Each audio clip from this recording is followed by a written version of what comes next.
एक बार की बात है, एक छोटे से गांव में अनाया नाम की एक महिला रहती थी।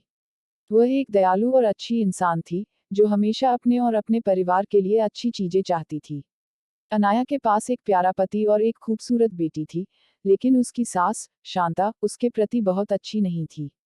शांता अक्सर घटिया बातें कहती थी और अनाया को दुखी करती थी। एक दिन, जब अनाया बाजार में घूम रही थी, तो उसे एक विशेष दुकान मिली। दुकानदार एक बूढ़ा और बुद्धिमान व्यक्ति था। अनाया ने उससे कहा कि वह खुश रहना चाहती है और चाहती है कि उसके साथ अच्छी चीजें हों, भले ही उसकी सास निर्दयी थी।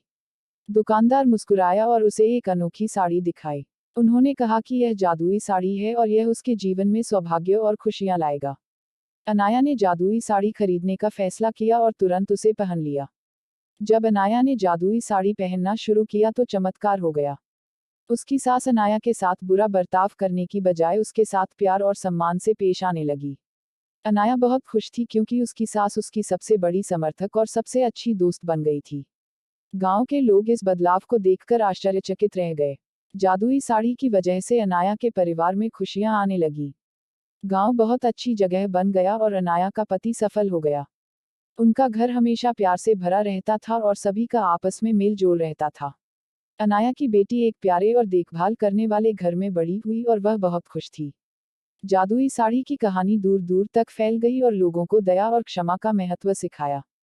अनाया बहादुरी का प्रतीक बन गई और उसने सभी को दिखाया कि दयालु होने से बड़ा बदलाव आ सकता है, चाहे चीजें कितनी भी कठिन क्यों न लगे। और इस तरह, जादुई साड़ी के साथ मिलने वाली अच्छी चीजों का आनंद लेते हुए, गांव हमेशा खुशहाल रहने लगा। साड़ी ने न केवल अनाया की जिंदगी बदली, बल्कि एक महत्वपूर्ण सबक भी सिखाया कि प्यार और क्षमा मुश्किल समय में भी खुशी और चमत्कार ला सकती है। इस कहानी से हमें यह शिक्षा मिलती है कि हम दूसरों के प्रति दयालु होने से हम उनके और हमारे जीवन में भी खुशियां ला सकते हैं।